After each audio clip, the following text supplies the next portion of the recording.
Hi, welcome.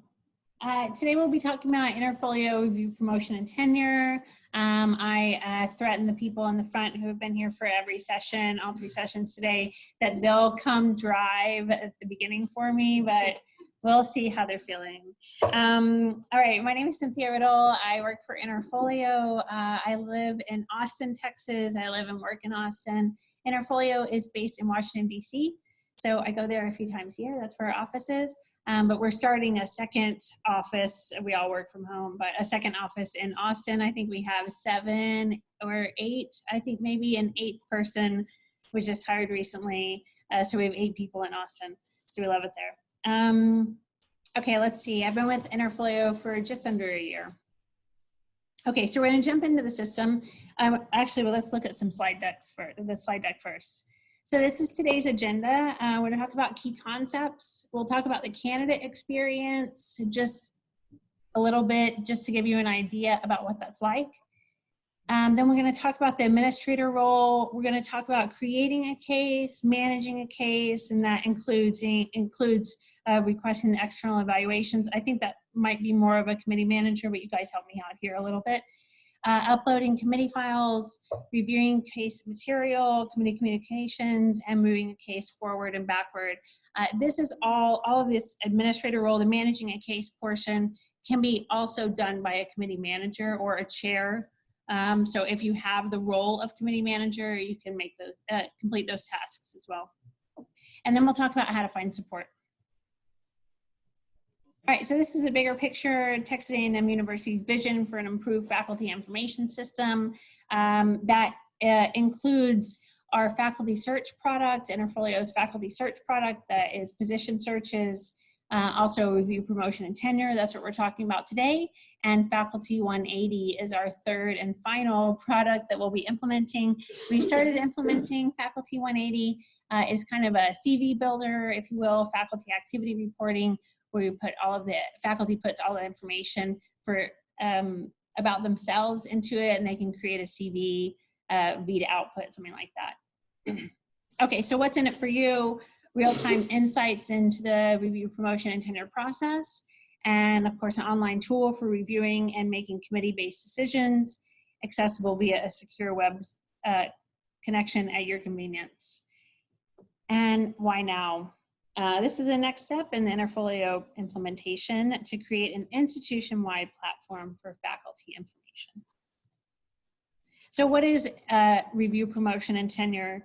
We also refer to it as RPT, and it's an online system for carrying out formal faculty reviews in a shared governance context, built to help academic institutions ensure that these processes are transparent, equitable, efficient, and well-documented. And then again, talks about the 3 different product lines. So these are just some important terms. Of course, we have RPT, or review, promotion, and tenure, the module and what it is. A template is really a blueprint of the process. So we create templates. We can create templates at the university level, at the school or college level, at the department level, even further down at the discipline level if that's necessary. But each unit or a unit within the hierarchy can have a template built that's specific for that unit or for that level. We have cases, that's the life cycle of the candidate as they progress through whatever it is, the review, the promotion, the tenure, possibly some other ones in the future. We have a committee, which is just a group of users that can review the candidate's case at any given step of the review process. It says here in red, there will be a committee for each step of the process. So there is a committee for a department head, etc. A committee can be made of 1 or more members. And then finally, we have a dossier, and the dossier is a tool that faculty can use to store and manage their jobs, their fellowships, their documents, really, of any kind in one place. So the dossier is like a briefcase. You can put whatever documents or folders you want in the briefcase, and that information will remain there. The dossier is for faculty only. Administrators do not have, committee managers, committee members do not have access to anyone's dossier. They only have access to the documents that are attached to a packet. So if you upload information from your dossier and you attach it to a packet, then that information in the packet is viewable. All right, we're going to talk a little bit about user roles before we get to the login portion. Administrators, so we do have administrators. We will be talking about administration during today's session. So administrators can create forms, they can create templates, they can create cases, but today we'll be specifically concentrating on creating cases. Administrators can review packets, they can move cases forward and backward, and they can communicate with the committee and with the candidate. Committee managers can also review the packet and also move the cases backwards and forwards, and they can also communicate with the committee and the candidate. Whereas committee members can review the candidate's packet, they cannot move the case forward and backward, they cannot communicate with the committee or the, well, they can communicate by commenting to the other committee members, but they cannot contact the candidate. That's the committee member cannot. But the committee member can download documents and they can leave comments for other committee members to see. The candidate is able to complete a packet with their materials and submit that packet for review. This is a little bit about Texas A&M University's configuration of RPT or of review, promotion, and tenure.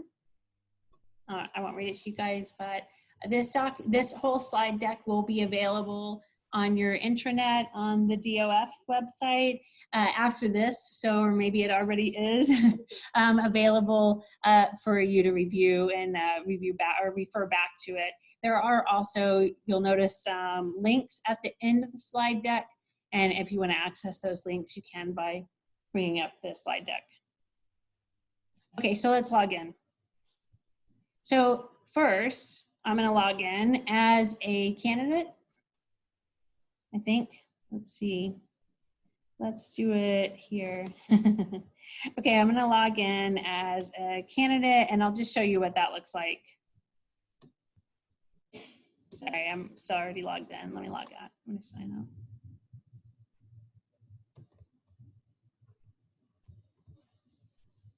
up. Okay, so I'm just logging in as a candidate. This is just a test candidate, TAMU_candidate. So when you log in, you'll receive an email notification when your case is ready, and you would click on the link to access your case. In this case, I've just gone to interfolio.com, clicked sign in, and sign in with this information. You will enter your, oh no, I forgot your net ID. Okay, okay. You'll enter your net ID login and password to access Interfolio. As a committee member, once your, or a committee manager, once the process or packet gets to your step, you'll also be notified via an email, and you can click on that email, enter your net ID, and access the packet that is ready, that moved to your step. Okay, so but first, let's look from a candidate perspective. So the candidate has access to Texas A&M University and to their dossier. Remember, their dossier is just whatever documents may have been created and attached, right? It's just a briefcase where they're keeping all of their, managing their documents. So when they click on Texas A&M University, they go, they have access within their home. They see their action items. And in this case, I've already been here, but they can click on their name. That's what they see here, not TAMU candidate. That's just my test person, but they click on their name and they go straight into their packet. Yeah, no problem. So how is this created? So your department staff member is going to be going in and creating a case for those faculty who will be going up in the next cycle. So as soon as they go in and create that case, then your candidate is going to get notified and they're going to have this ability to go in here and see your packets. So when will this will be live February 20th, which is in 2 days.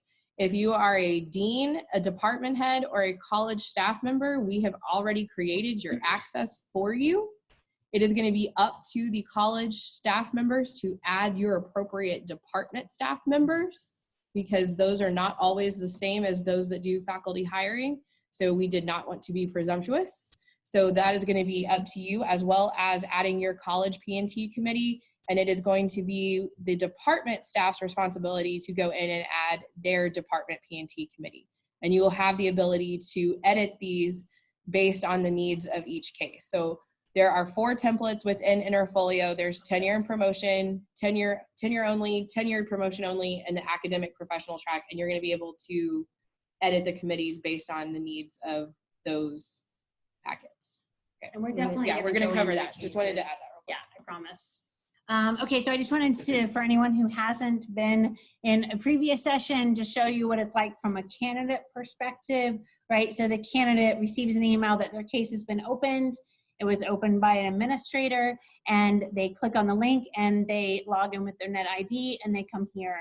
So what they're doing is they're going through their packet. Again, this is a candidate going through their packet and submitting all of the requirements or all of the required files. So they can, not yet submitted. So I can come through and,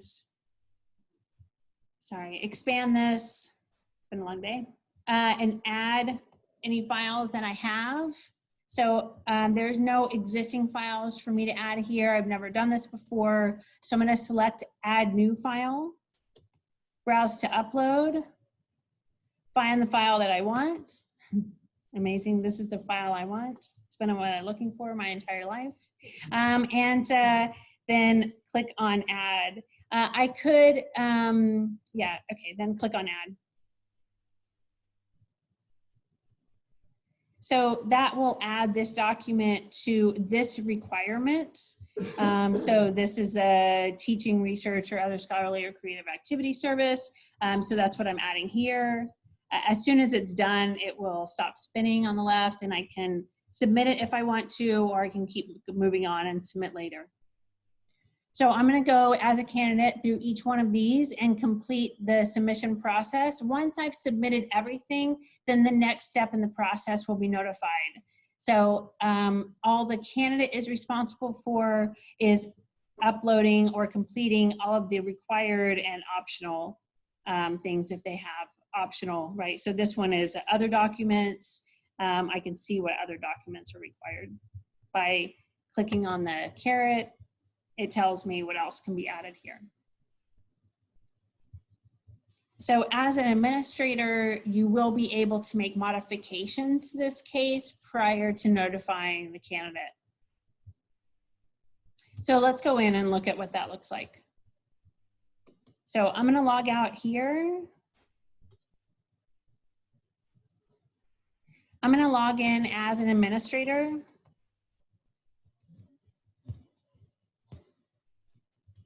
Sorry, I haven't been in this person before.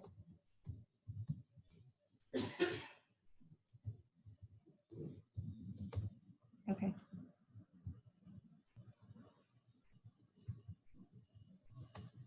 So here I'm logged in as an administrator. I happen to be logged in as the administrator for both faculty search and review, promotion, and tenure. Right now I'm logged in as an institutional administrator. So when you log in, if you have administrator rights, you may not see as many options as I see here. So don't worry if yours looks a little bit different. Yes, I don't know where that, sorry, hold on there. It's coming.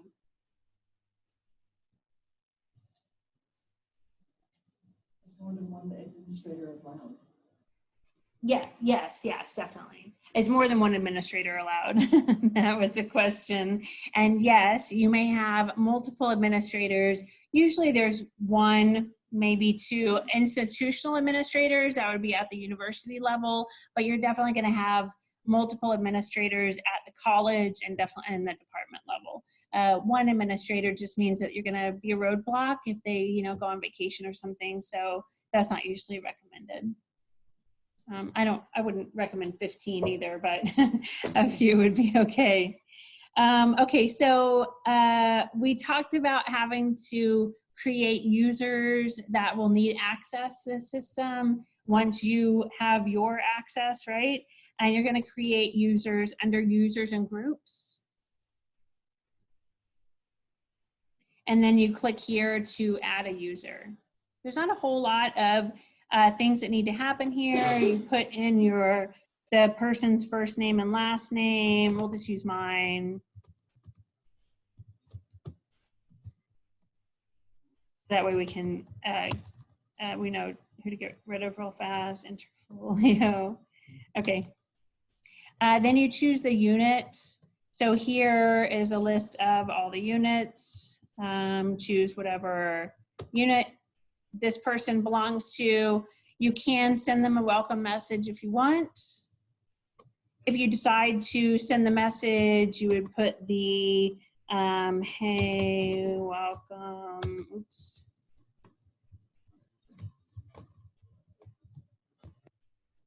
All right, you can include some links or whatever. You can preview what the email looks like. And you can see here, it just gives them a big button that they can click access now and then use their net ID and get into Interfolio. I'm actually going to close it. I'm not going to save myself, but you would save it. You can make them a committee manager. So if I go into, let me go into my candidate. So this is who we were just logged in as. So here I have access to set the unit. The unit's already been set here. I'm not sure why there's two. I can add them to a specific committee if I want to do that. For any committees I have access to. Again, I have a big, long access of list of committees here because I have access to everything, right? As an institutional administrator, that's not true. You'll only have access to the committees that you need access to. And the SSO identifier should not be touched. They'll always have, you want them to have SSO. So that's under here. If checked, the user will need to sign in. Make sure that's checked. Okay. I'll just delete my person. Oh, I deleted my candidate. That's right, I'll fix it later. Okay, so, oops, I forgot I wasn't me anymore. All right, so that's users and groups, but mostly I want to talk about cases. So here, again, when I click on cases, I have the ability to see all cases because that's what level administrator I am. But as an administrator within a certain college or department, you will only see the cases for that college or department. Oh, I'm sorry. Let's look at templates. Yeah, let's not show them everything. Sorry. Just the one person. Yeah. Okay. Just that one person, sorry about that. Okay, so so I wanted to create a case, but I'll go and just create it. But so the template is the template was a blueprint for our case, right?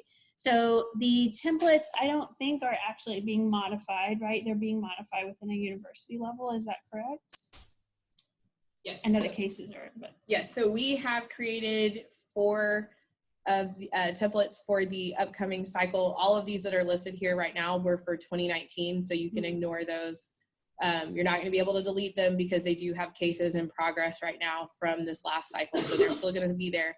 So we have the new ones loaded, and you will be able to copy those. We have copied those down all the way to the department level already for you, so that the routing will be set up correctly. That way you don't have to go into every single department and set up the routing. It will be mapped for you. And that's true of 2020 as well, when those templates are created? What do you mean? When you're ready to create the 2020, you'll just change the year. Yes, so when we're ready to create the next cycle, we will be updating the templates at the university level, and then we will copy and push those down to the department level so that any updates or any changes that are made are there, and we're not emailing you saying, okay, in this template, go find this and change it to this. It'll automatically just be pushed all the way down so that your templates will stay current. Okay, so I promise not to sit on the cases very long. We just want to create a case. So in order to create a case, I'm going to click on create. So I'm hiding everything below it. There is ability, you see I clicked on the create a case, and now I'm going to choose to create one single case. okay? There is this arrow next to create a case over on the right-hand side. I kind of want to hide what's below, so I'm not going to go back to it, but if I click on the arrow, which is actually a separate button, then I can create multiple cases. So I could create multiple cases at one time. So in this case, I'm just going to create one case. So I'm going to choose the unit. I could enter the unit by, typing it in, or I can scroll down. So I know that the person that I created, not the College of Architecture. Oh, now I lost it. Let me think about this. I put him, here, agricultural economics. So this is my test person, but here you can see there's different types of cases that can be created. So there's the tenured promotion only, the academic professional track promotion, right? So this is what I'm choosing from. So I would choose the type of case that I want to create. And then I would be able to choose from all faculty the name of the candidate. So I created, how did I create that? I thought I created a person. Why do I have so much trouble finding this person sometimes?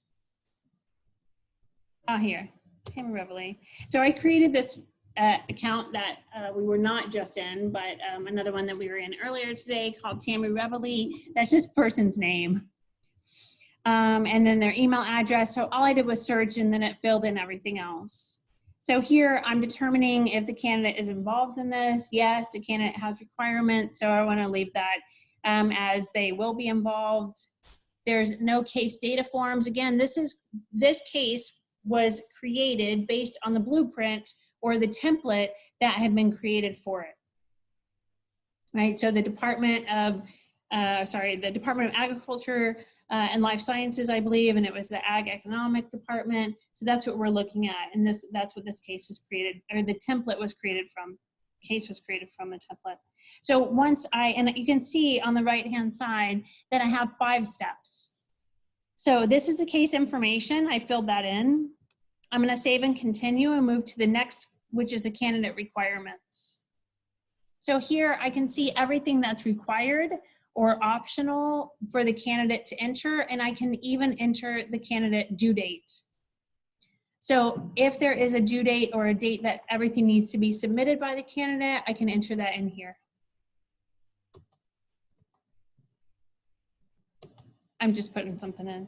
So if I want a due date, the due date will not lock the candidate out, but the candidate will be reminded about the due date, but it is a soft due date, meaning that they don't get logged out. They don't get locked out on that date.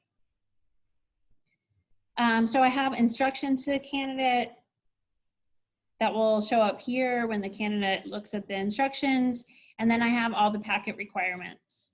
Now remember, all of this packet requirements came from the template that was created. The template was created by the Dean of Faculty's department, Dean of Faculty's. They copied it all down to the department level.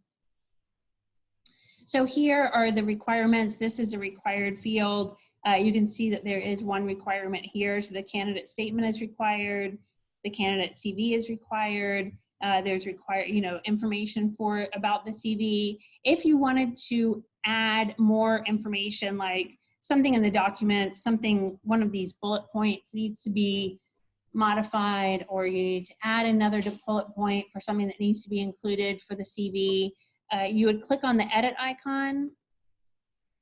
And this would be true for this case, right? If you want to make a change to all of the cases, then you probably want to make it at the template level so that when you create the case, it's modified for you.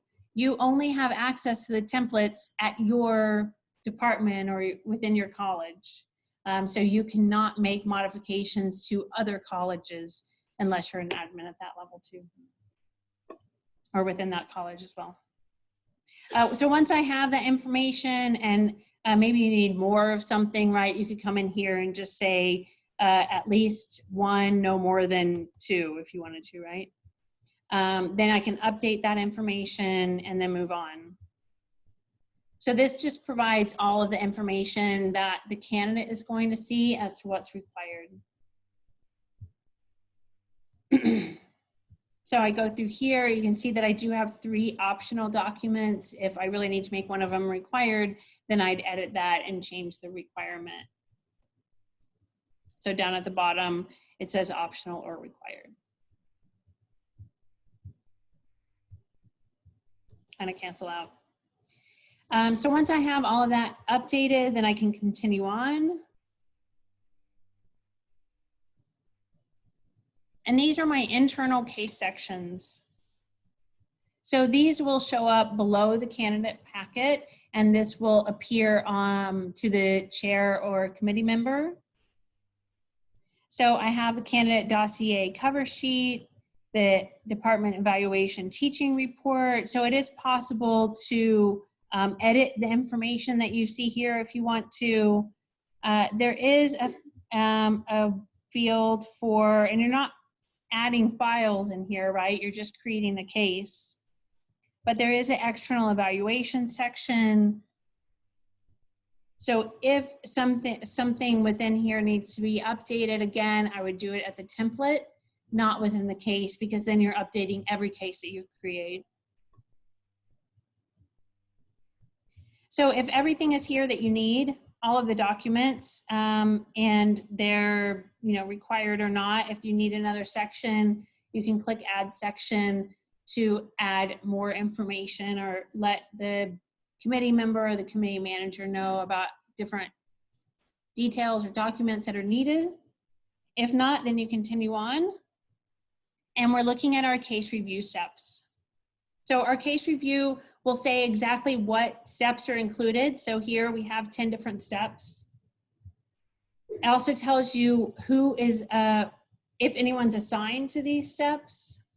So if I edit the department administrative review, I can see who my standing committee member is. It's just an IT person right now. We don't have a whole lot of data in here yet, but on the 20th there will be. So if there's instructions, documents required at this step, those would be added here, but they should already be on the template, so they should already show up. But if you need to make a change, again, I would make it at the template level, not at the case level. So I can see everyone. If I need to manage the committee members, if there's a committee member that needs to be recused from one case, right? Maybe they're too close, maybe they share an office, whatever the recusal requirements are, you can come here and you would you'd click on that circle with an arrow through it to recuse that person.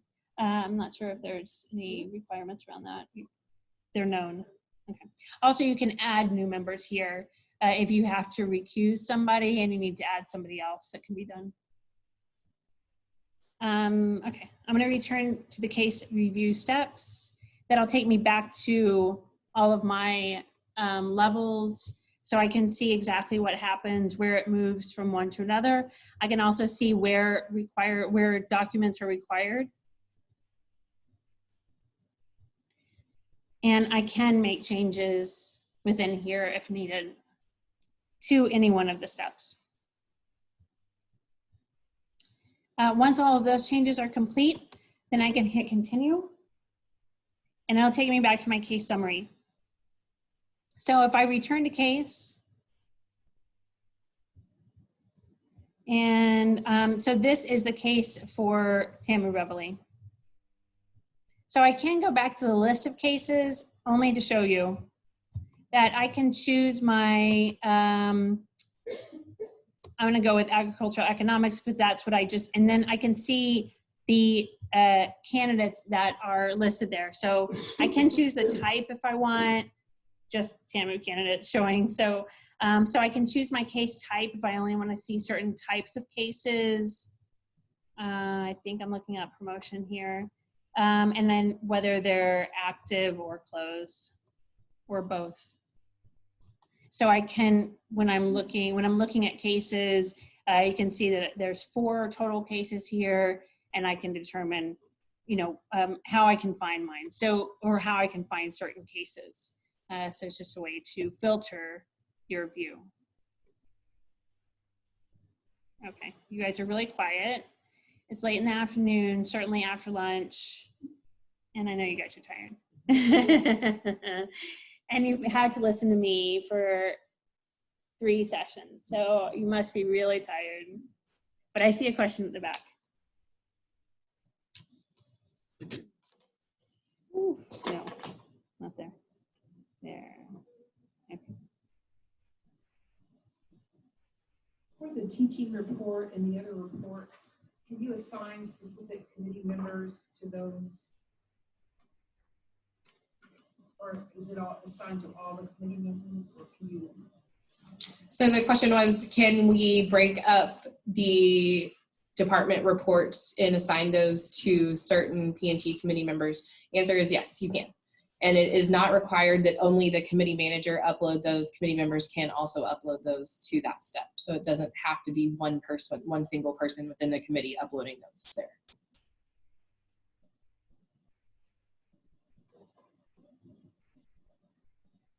So in the previous session that we were in, an individual asked a question that multiple people can have rights to go in and add and take away. At what point does that stop, where when we're going through the packet and making sure everything's ready to submit, that nobody can go in and manipulate anything? So the question is, at what point do people lose access to the step and be able to not edit the case? So as soon as it passes to the next step, the step that was before that locks. So once it's at the department head level, the department P&T committee is no longer going to be able to go in and see it. Once the candidate submits to the department, they're not going to be able to go back in and change anything. So it will lock at each step once it's submitted. So they're not going to be able to do that. Your department staff member, your department head, your college staff member, and your dean are administrators for your units and will have the ability to go in and make changes as needed.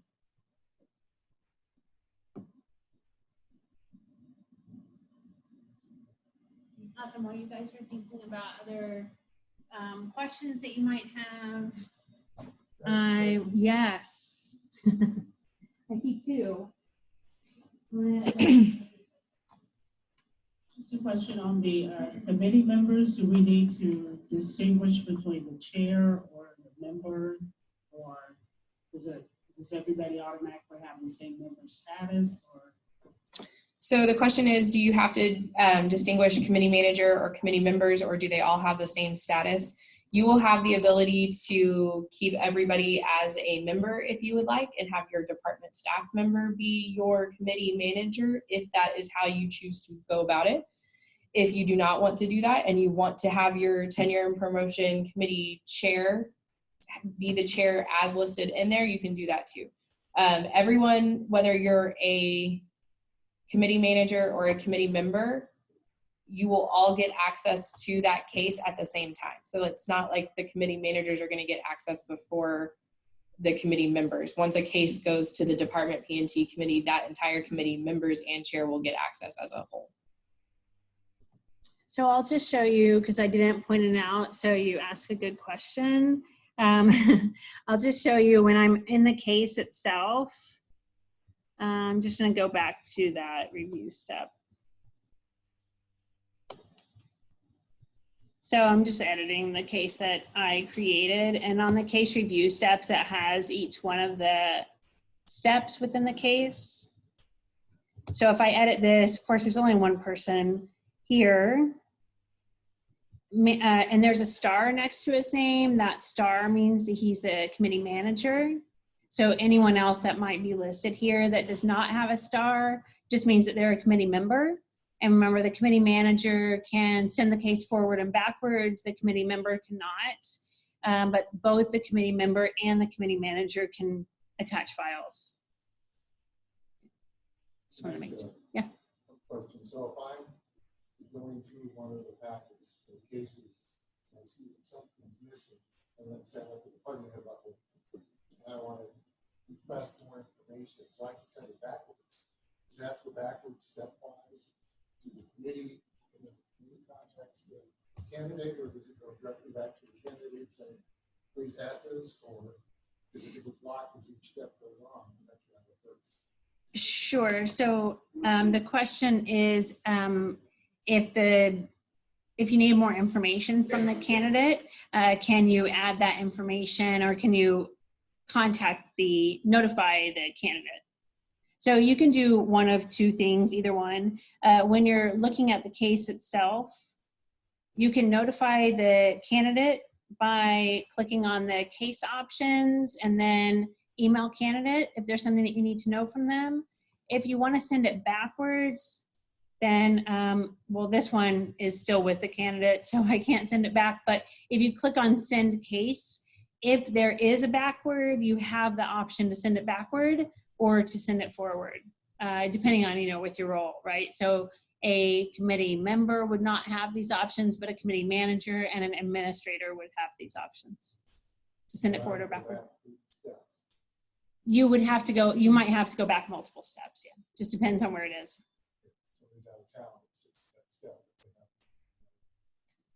If it's a single person at that step, yes.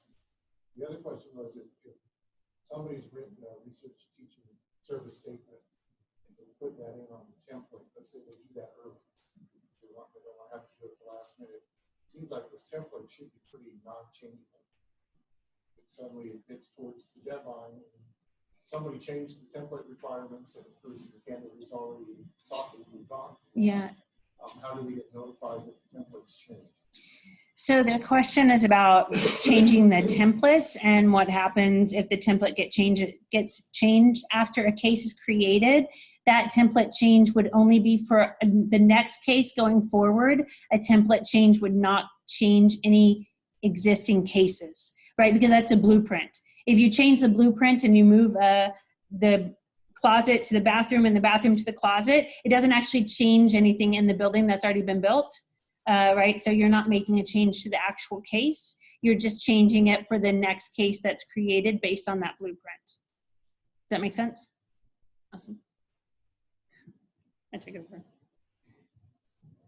So when the candidate sends it forward and it goes to administrator, whomever, they send it backward. Does it unlock everything, or do you have to unlock a certain part that you want them to edit or fix? So the question is, once the admin or the committee manager sends it back to the candidate, is a candidate automatically able to make modifications, or does the admin or committee manager have to go in and unlock? The admin has to go in and unlock in order to allow the candidate to make changes to whatever they've submitted. You only unlock a certain portion that you need them to go back and edit. So they would have access to edit or fix anything that's not required. You would have to unlock anything that's required. Remember, there are optional activities. So if you send it back and it's not something that was required, but an optional activity, and you want them to make the update to it, once you send it back to them, they could make the update. But then it has to go back through, if you skipped steps and send it straight back to the candidate, it would have to go back to the next step, right? It would go forward one step at a time again. Does that make sense? Does that answer your question? It does answer it. Okay. There's just a person behind you, sorry.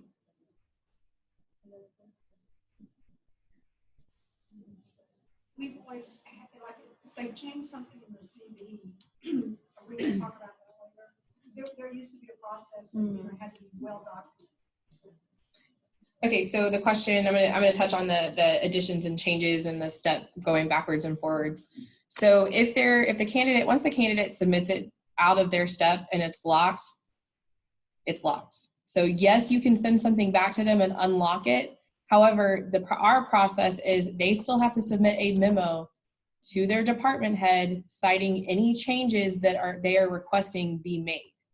So same thing for the CV. If a grant was funded, an article was published, They would put that in a memo and say, on this page of my CV, this has been updated to be this. You wouldn't send it back to them, to the candidate, to get a new CV. You would be sent the memo and you would add the memo on their behalf. So yes, you can send things back to the candidate if it is early in the process and I submitted this and that's not what I meant. Like, can you help me fix it, or can you return it back to me? If it hasn't gone anywhere to be reviewed yet, fine. If it has already started being reviewed and evaluated and external letters have been requested and things are in process, no. You will do the memo just like we always have. Does that answer everybody's question? Okay.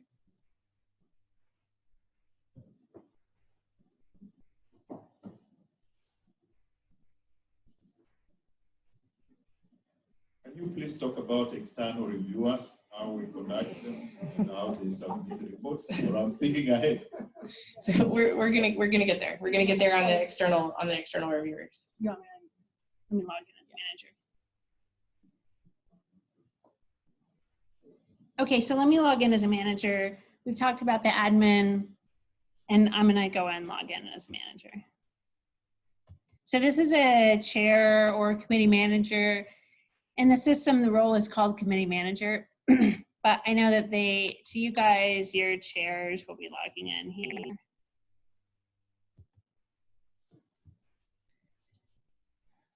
So here, once the step gets to a committee, so once it's the candidate has submitted everything, then it goes to the next step. And here I can click on the action items. I can also go to cases and see a list of all the cases that are attached to this user, right, that I'm logged in. So here is the candidate packet. Let me just collapse it. So the candidate packet is going to have anything. So the candidate packet has all of the required items, and I can actually see what fields have been required. So, so here is the case details. This is the details specific to the committee, so to the manager or the member. The case materials are the materials that were submitted by the candidate. So I can click on read to read the case materials. And here I will see all of the materials that have been submitted. So if I click on the candidate CV, I'll see the candidate CV, not here, because this is just a test case where we just uploaded some random things, but the faculty data table, I'll click on that and I'll see the faculty data table. Okay, so, so this is how the reviewer, so either the committee member or the committee manager, can go in and review this information. It is possible to download this if you want to read it offline. You can download the whole packet, or you can download just one document. And that way you can download them. It'll be a PDF, a zip drive, right, with all of your documents included, and then you can read it offline. If I want to return to the case, I'm going to use the button that says return to case. I'm not going to use the back button. So I can click here to return to case. And again, under case details, I have all of the required items that are required by the committee, either the members or the manager, committee manager, or the chair, to attach. So I can attach here by clicking on add. I already attached a document here, but here I can attach a document. Again, I can select from the case, maybe the file's already been attached, or I can upload a new file. So I'll attach a new file, click on add. So, so I attached a couple of different files here. This one has been completed, and you'll see that the second one is also noted as completed. Down at the bottom, there's forms that can be filled out instead of attaching documents. So I can click here to fill out a form. and anything with a red asterisk is a required field. So I would go through and either upload the attachments if I have files with this information, or fill in the required forms. Right, so go through and fill in the forms. And once everything has been completed, then I would send the case forward to the department head for review. It's not gonna let me because I haven't filled out all the requirements today, but if you try and you haven't done everything, it'll tell you exactly what's missing. So it'll take me back to this page where it tells me I'm still missing 9 required documents or requirements, forms or documents. So one of the things, if I scroll down, instructions, hold on, where did my, oh, is it a different? Why am I, oh, I know. It's down below there, isn't it? I was looking for the requirement. Am I on the wrong? You're that was in the stuff history. Case materials. So on the case materials, underneath the candidate packet is an internal section. Thanks, the long day. Is an internal section which also has documents that can be uploaded by a committee member or a committee manager, and those include requesting the evaluation. So if you've already requested the evaluation and you have a document that has been submitted, you can click here to add a file. Or if you need to request the evaluation, then you would click on request evaluation. You put in the evaluator's first and last name, their email address, and then you can add another evaluator if you need to for this individual. You say who the from and to is, what the subject is, the message of the evaluation, so what you want them to say about what they need to do, you know, thank you for taking the time, blah, blah, blah. And then you can add the files. These are files that are already attached to the candidate, either that the candidate attached or that the member or manager attached. So you can see those files here and you can add them. You can preview the email. I know I saw a question over there. Don't worry, I haven't forgotten you. So I can accept or decline the evaluation. Okay. So I just said a lot. I know there's a question over here on the variations.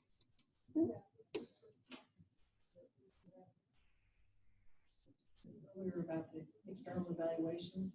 Yes. That we couldn't add them, that they had to be requested to the system. This makes it look like if we have an external evaluation, we can add the file. Okay, so the question was about external evaluators, and it looks like you can either request the evaluations here or add a file. So the answer is yes. So for this year, you will have the ability to request your external evaluations through the system. We're going to call that the new way, through Interfolio, or considering we're a little behind the 8 ball on when we're starting this process, some of you are already well into these requests. If you are, that's okay. They don't have to be redone. You have the ability to add a file here, and you can still upload your solicitation letter and then upload the external letters if you're doing them outside of Interfolio. And just gonna put this out here. Everybody needs to sit on their hands so you can't throw things at me. I have been texting back and forth with my fearless leader, Dr. Lupiani.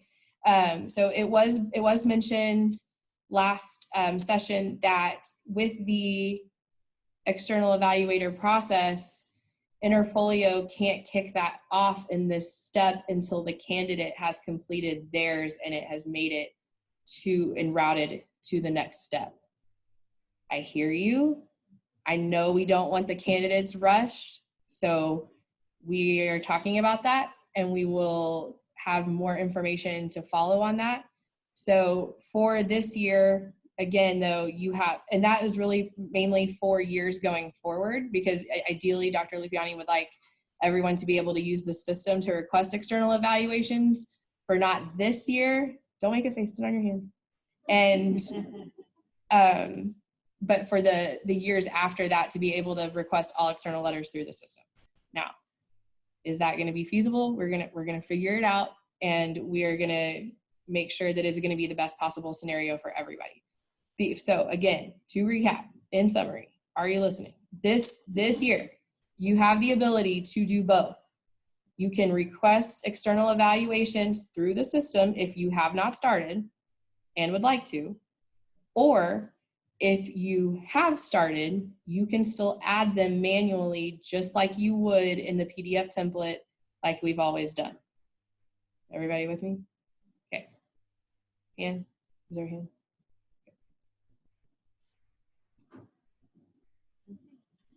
I'm gonna go back.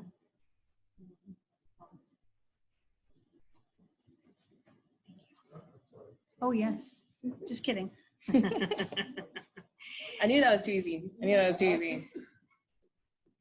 when you upload your letter requesting the evaluation, I think the package as a template. Yes. So, okay. Great question. So the question was, for those joining us online, do you still have to use the template? Absolutely. So you, if you are uploading it here, you will have, so you have here the external solicitation letter request. You'll put that there. This is going to be for the letters directly themselves that you're receiving or requesting the evaluation through Interfolio. If you're requesting the evaluation through Interfolio, yes, you still have to use our template letter. And any changes or edits to that request have to be approved by Dr. Lupiani prior to them being sent out. You can copy and paste in that template. And yes, you can copy and paste in that template. Last year, there was a lot of questions about approving that external. No comment. External reviewers. Does that have anything to do with this process? Has that been defined there this year?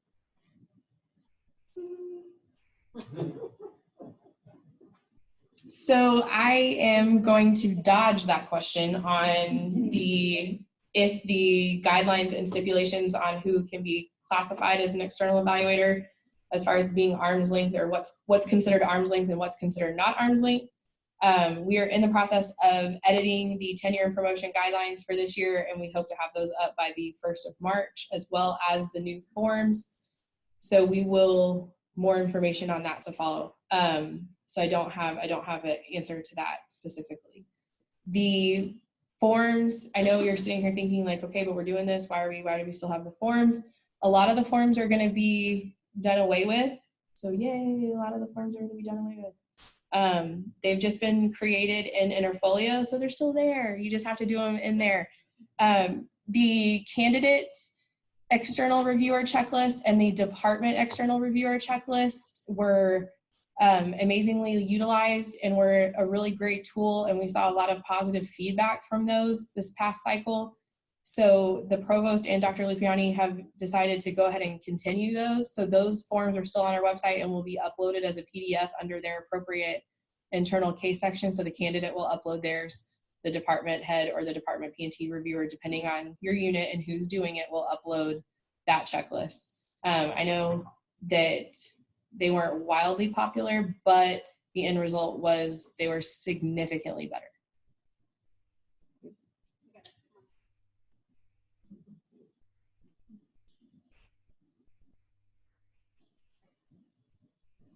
So right now you're under committee manager, committee chair. Are those the only people that can send out the external letter request? No, an administrator can also send out those requests, external evaluation requests, or upload them.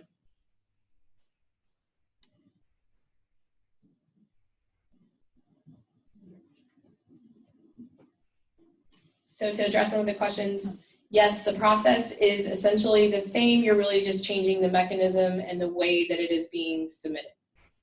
So I'm pretty sure, I'm gonna knock on wood again, to my knowledge, there's not gonna be new requirements and new forms going forward for this cycle, but I've been surprised before. So these are built and these will be ready for you to be able to start using as soon as tomorrow. So hopefully definitely Thursday. I gave us an extra day just in case there was a glitch in the matrix, but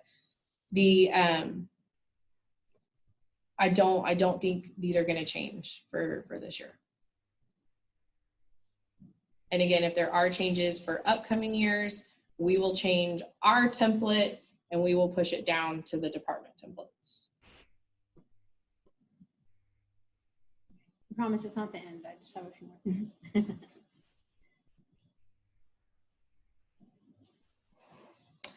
Okay, so I am logged in as a committee manager, but anyone can access the product help by clicking on their name, scrolling down to product help. You can get to our product help that way. I also just want to show you a couple more slides, and if you think of a question, it's fine. We can jump back over there. So where to find support. You can find support in our user guides, again, by going to product help under your name. You'll see all of our user guides are available there. You can also go to just http://product-help.interfolio.com. That gets you the same place that it does when you click on product help from inside the system. So you do not have to be logged in to access product help. And we also have our Scholar Services team, which is our support team. They're available Monday through Friday, 9 a.m. to 6 p.m. And they're also available at help@interfolio.com and by calling this number. This slide deck will be available on the DOF website, so you can go there to access it. And last but not least, as far as our deck is concerned, we do have Texas A&M University Next Steps. There will be office hours with staff at the Office of the Dean of Faculties. You can access, you can fill out the form below. You can send them a Zoom help meeting and share your screen with them so they can see exactly what's going on. They're definitely here to help you. And then user guides and video snippets are available. And we have also recorded all of our training for the whole day today. And all of the trainings will be available on the DOF website. Okay, so I just want to add, I was like, whoa.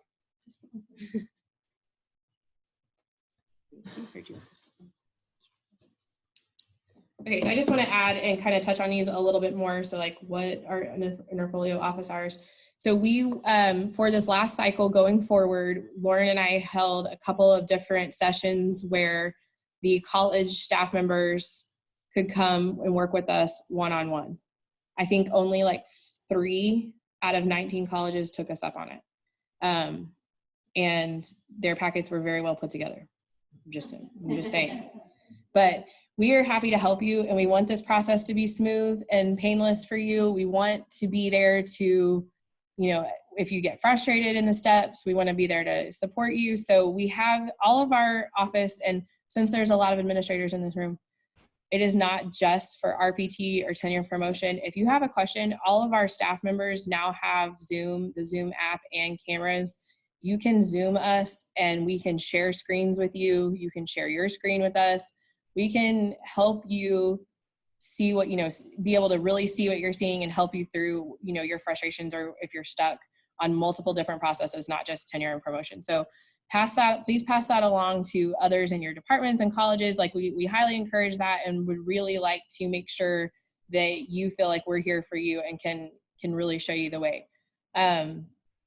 Following this, was today the only training? Yes. No, I'm kidding. Of course not. So we will be doing other trainings as well, and kind of following back up with colleges, because it seems to make sense now until you're in the process, and then you're like, I don't think I'm supposed to click that. So we will be here.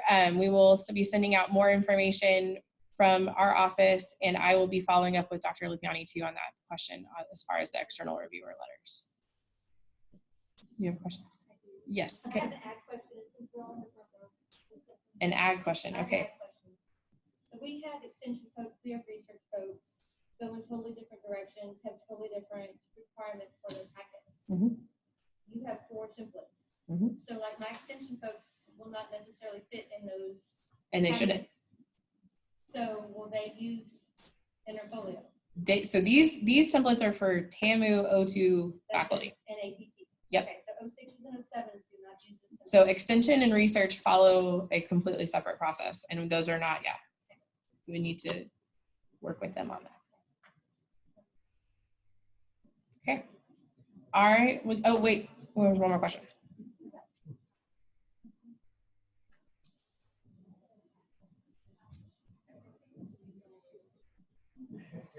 So tenure upon hire will be done the same way, tenure review. Great question. So the question was, will tenure review upon hire be done through Interfolio? Not yet. It's going to stay with the portal, and you'll still continue to upload one single PDF in the hiring portal. So tenure review upon hire is not going to jump into Interfolio yet. I'm still working on that. So we would put the packets together the way we had the traditionally and send them. Yes, you would keep putting the packets together the way you have. Awesome. I'm sure you'll think of other questions and you can contact Sandra with those, but thank you so much for your time. Thank you guys for coming. And thanks for coming.